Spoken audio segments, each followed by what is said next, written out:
Pourquoi est-ce que j'excuse chez les autres ce que je me reproche à moi-même? Et voilà la réponse. Tu excuses chez les autres ce que tu te reproches à toi-même, non par bonté, mais par orgueil. Ça commence bien.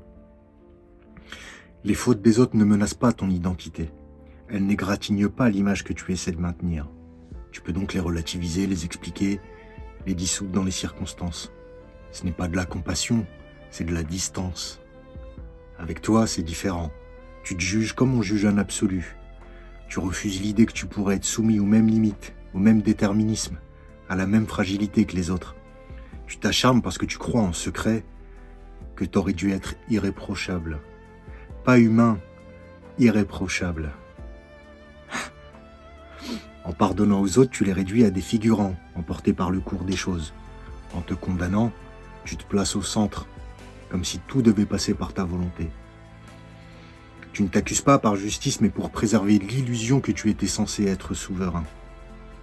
Cette sévérité n'est pas une exigence morale, c'est une idolâtrie déguisée.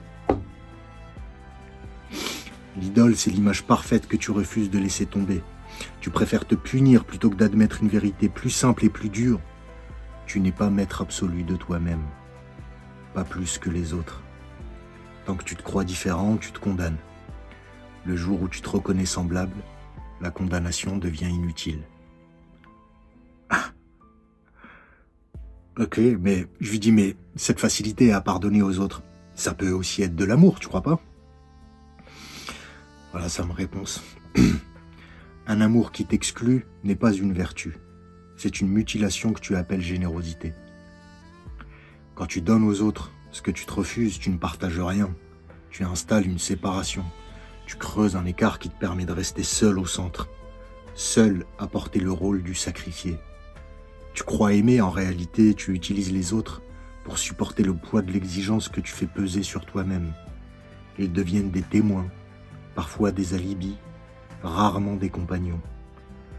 On ne peut pas embrasser le monde en se tenant soi-même à la gorge. Ce n'est pas de l'amour, c'est une tension permanente, une posture qui ressemble à de la bonté, mais qui repose sur la violence intérieure. Tant que tu t'exclus, l'amour reste incomplet.